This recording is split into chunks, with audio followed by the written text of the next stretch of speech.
Hi, this is Stray Pastor. As promised, um, I had a little poll contest, I guess, when I did my update last Sunday. It was between two movies that I was going to review first.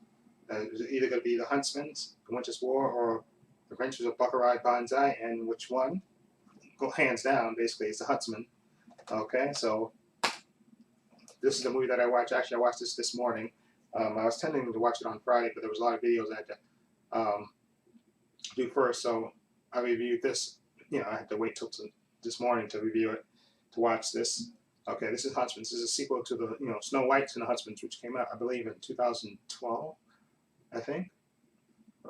Yeah, and so this.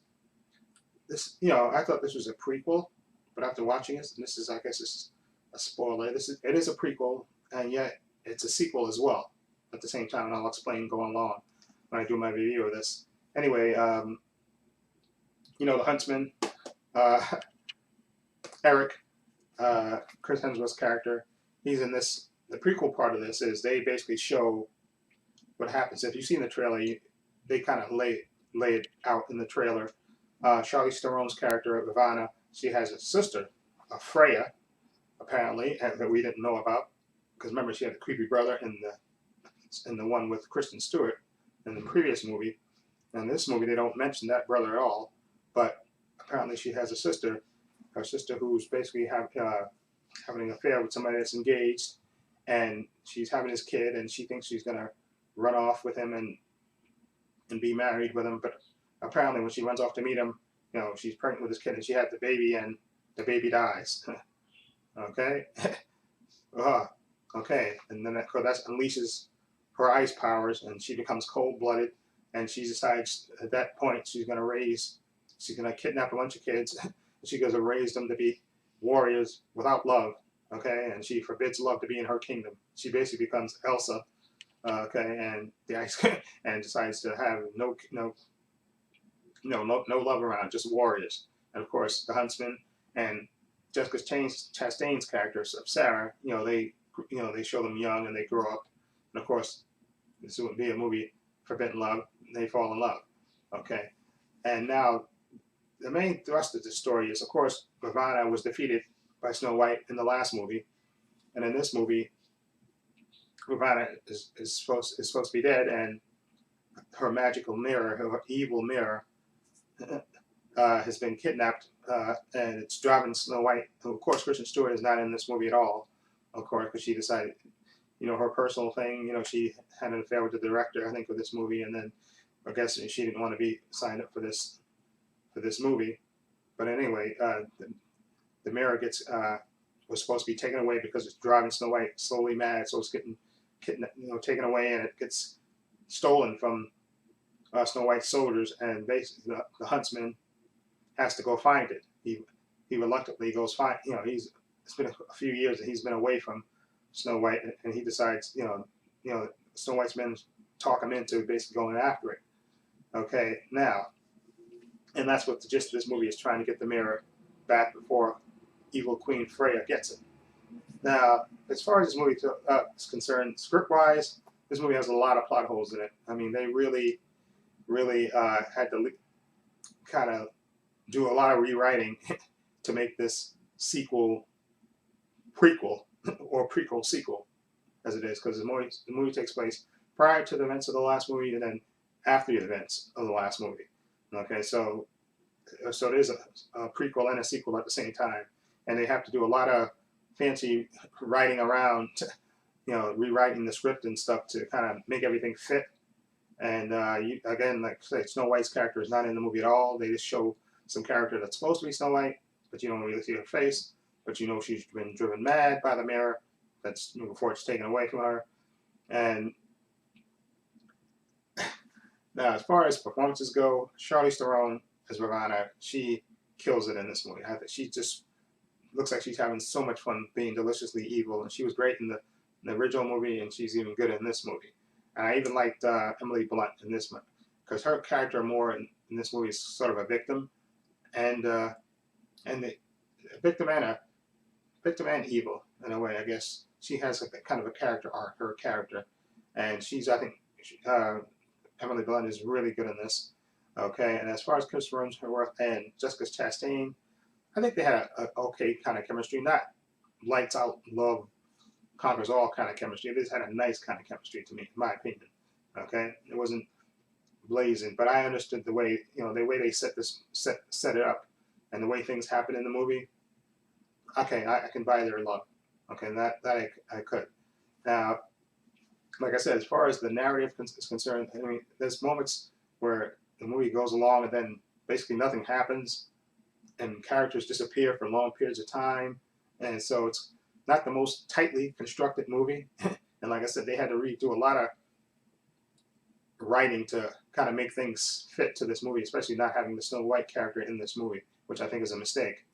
Okay, I realize maybe she didn't want to make the movie Kristen Stewart, but it kind of makes the it kind of her glaring absent from this movie is kind of it's noticeable that she's not in the movie, and it kind of and it would have fit better if her character was in this movie.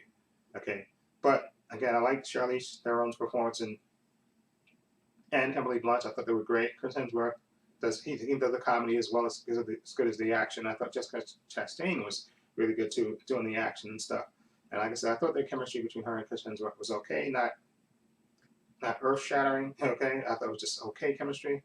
Okay, but like I said, the script could have been better, a lot better. But I realized they had to do a lot of jousting basically with the script because they didn't have Kristen Stewart's Snow White character in this, so they had to do a lot of fancy writing, writing around certain things and not mentioning certain other characters, okay, that were in the original movie and stuff to kind of justify them not being in this one. And you also have let's say Nick Frost is in this, him and I think an actor named Rob Brydon. They played like these dwarf brothers. They were there for like comedy relief too, and then they had these two little dwarf sisters, not well dwarf friends, two little dwarf girls, and so they were like the comedy. Those four characters were like the comedy relief. They added to the comedy in this movie. And I thought the dwarfs were hilarious. Nick Frost is always funny to me. Okay, but overall, I think this, as far as the first movie is concerned, this movie I don't think is as good. I mean, I think they tried to make this movie more fun than the other movie, which was kind of dark and serious. But they kind of put more levity into this. But all it did have is, like I think Emily Blunt is great in her scenes. I think she really pulls the dramatic parts that she has off very well in this movie. But I think this movie is a weaker movie compared to the first movie. Okay, Kristen Stewart notwithstanding, because I don't think she's the greatest actress in the world, but her presence should have been in the movie, or at least her character should have been in the movie. Okay, but overall, it was still enjoyable. And I had a good time, and it's kind of fairly predictable what's going to happen. And so I'm going to give The Huntsman, The Witch's War. Let's see. The first movie I would have given 8. This movie I'd give it a 7. I'm going to give this a 7. Yeah, I'll give it a 7. The first movie, I don't even remember what I gave the first movie. I think I would have given it an 8, but this I would have given it a 7 too. Solid 7. Okay, like I said, could have been better, but it is what it is. It's enjoyable for what it is.